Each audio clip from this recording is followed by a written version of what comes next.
Assalamu alaikum wa rahmatullahi wa barakatuh. Bismillahirrahmanirrahim. This is our class number 16 of the Seerah class. Nahmadu wa nusalli ala rasulil kareem amma ba'd. Rabbi zidni ilma. Allahumma anfa'ni bima 'allamtani wa 'allimni ma yanfa'uni wa zidna ilma. Shortly after the resolution of the slanderous campaign against Aisha, the Prophet, peace be upon him, received a revelation from Allah in the form of a dream. He himself and the companions entering the sacred mosque of Mecca, praying there and then shaving their heads. The companions were informed that they were to perform Umrah shortly, and the Arabs living around Medina were also invited to join them on the journey.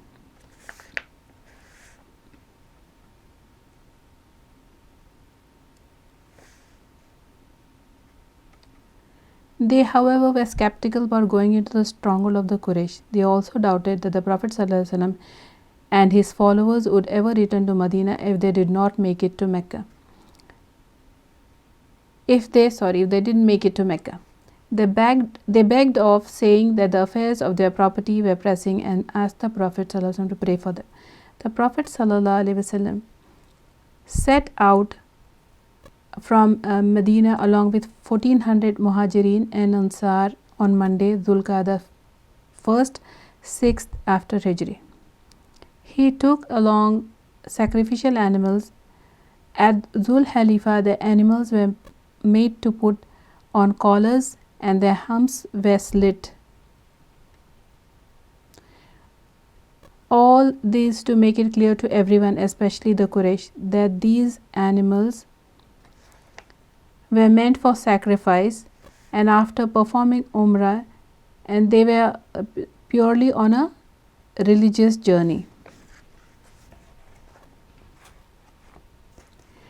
Whenever any other tribe wanted to visit Mecca, they would usually go during the sacred months where fighting is prohibited, not carrying any special weapons for war, and take along animals intended to be sacrificed in Mecca. As soon as the Quraysh found out about this, that the Muslims are intending to visit, they faced a dilemma. They could not allow their sworn enemy to enter Mecca, but at the same time they couldn't stop or harm them and risk losing their honor in Arabia. The scouts sent ahead by the Prophet ﷺ came back with the news that the Quraysh were encamped at Zul Tawa Zituwa, determined to prevent the Muslims from performing Umrah even if it meant another war. They decided to send Khalid ibn al-Walid with 200 horsemen to threaten the unarmed Muslims. At midday, the Muslims prayed. Khalid bin Walid, who was an expert at guerrilla warfare, was watching their movements closely, decided that the Muslims were vulnerable to attack during prayer, especially while bowing and prostrating, and he decided to fall upon them at the next prayer. But Khalid was foiled, for between Zohar and Asr, the Prophet, peace be upon him, received a revelation that the Muslims were not to pray in a single congregation. One group of Muslims was to pray while others stood guard, and then those who stood guard would pray while the others kept watch. This special form of prayer was termed Salatul Khawf, the prayer in times of fear, for it was meant to be performed in dangerous times.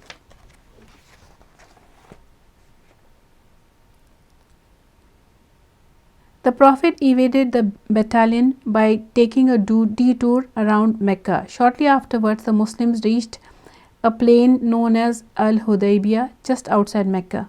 The Prophet, peace be upon him, dispatched a man to inform the leaders that they did not come to fight but to visit Kaaba only.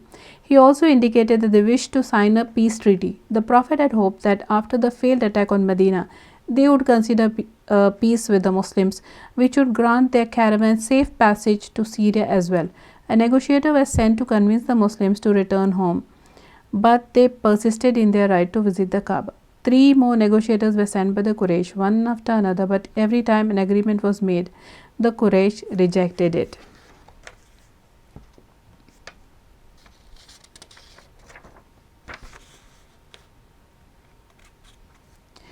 One of the negotiators from the Quraysh side, Urwa bin Masud Sakafi, watched the Prophet from far and his companions interact, and he was struck by their love, loyalty, and respect for the Prophet, peace be upon him, and he reported to the Quraysh, O people, by God, I have been to the courts of kings and seen the splendor of Kaisar, Kisra, and Najashi.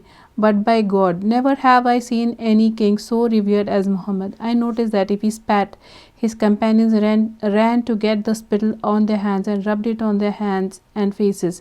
If he asked for anything, they competed to comply with his order, and if he performed ablution, they struggled to get the water he had used, and if he spoke, everybody listened rapt.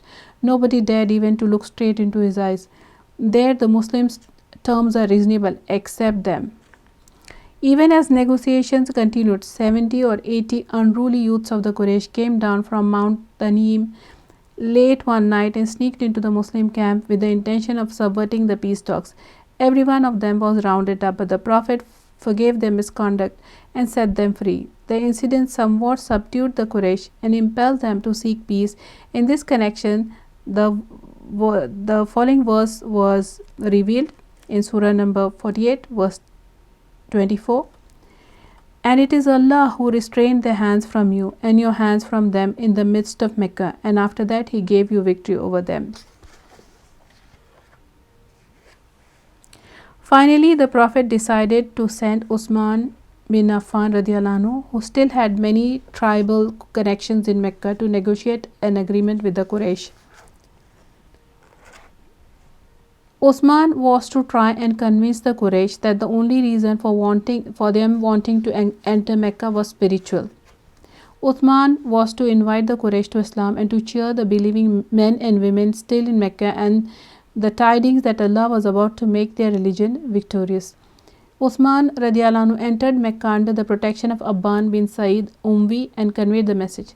The Quraysh offered him the opportunity to circumambulate the Kaaba, but he refused to do so, while the Prophet ﷺ himself was being prevented from performing this act of worship. 3 days passed and there was no word from Uthman. The Quraysh decided to keep Uthman with them for a while, perhaps to send him back after they had something concrete to offer the Muslims. But with the delay, rumors spread that he had been slain. Since the assassination of a messenger is a declaration of war, the Prophet, peace be upon him, had to prepare for war. The Prophet acted quickly, calling all his companions around him. They did not come prepared for war, so they had no armor or shields, but it was customary to carry swords and arrows while traveling through the desert. The Prophet sat under a tree while every companion, both male and female, pledged that they would support the Prophet to the death. They swore to remain on the battlefield and to fight to death. Placing one hand on the other, the Prophet ﷺ said, placing his own one hand on the other, the Prophet ﷺ said, "This is the pledge on behalf of Usman." The pledge became later known as the Pledge of Ridwan, Bayt al-Ridwan, Ridwan satisfaction. Since Allah revealed that He was pleased with those who undertook such an oath. It's mentioned in Quran Surah number 48, verse number 18. Allah was pleased with the believers when they swore allegiance unto you beneath the tree. And from that day on, the pledge under the tree came to be known as Bayt al-Ridwan, or the pledge of those who had earned Allah's pleasure. However, soon after, the rumors proved to be false and Uthman returned. That was not the only good news, but a man named Suhail bin Amr was sent by the Quraysh to negotiate. He was a very important and clever man, and it was clear that the Meccans were finally willing to compromise. The determination of the Muslims had pressured them to opt for peace. Sharp and heated discussions between the Prophet and Suhail continued for a long time until the agreement was finally written down and agreed upon. The Prophet ﷺ then sent for Ali radiallahu anhu and bade him write, "In the name of Allah, most gracious, most merciful." Suhail protested, "I do not recognize the most gracious, your name. the most gracious you name. The Prophet ﷺ then asked Ali to write, in your name, O Allah. He then dictated to Ali, this is what the Prophet Muhammad has decided. Once again Sohail objected, if we believe that you are God's messenger, we would not have turned you away from the house of God, nor fought with you. I am Allah's messenger, even if you disbelieve me, replied the Prophet, peace be upon him. He asked Ali to erase what he had written earlier and write Muhammad bin Abdullah in place of the Prophet Muhammad. By Allah, I cannot do it, replied Ali radiallahu anhu. The Prophet ﷺ, however, asked Ali to point out the words to be rubbed out. Ali pointed them out, and the Prophet, peace be upon him, expunged them. Thereafter, 2 copies of the document were written, one for the Quraysh and another for the Muslims. The peace treaty was still in the process of being drafted when Abu Jandal, the Muslim son of Suhail bin Amr, came on the scene struggling in fetters, for his father had demanded he be returned to Mecca. The Prophet ﷺ protested, but the treaty is still being drafted. It has not been finalized. Suhail said, if it is so, then I am not prepared to make any agreement with you. The Prophet said again, leave him for my sake. But Suhail arrogantly said, I will not leave him even for your sake, and beat his son mercilessly. Abu Jandal cried out, Muslims, shall I be sent back to the pagans so that I am put to trial regarding my faith once again? The Prophet ﷺ said to him, be patient and take your extradition as a source of immense reward. Allah will bestow His blessings on you and on other oppressed Muslims. The treaty contained the following provisions. The Muslims and Quraysh would not fight each other for a period of 10 years. The Muslims would return to Medina and not be allowed to visit the Kaaba this year.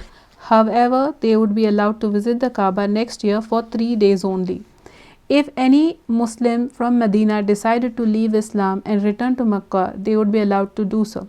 However, if anyone from Mecca decided to accept Islam and go to Medina, he would not be returned to the Quraysh.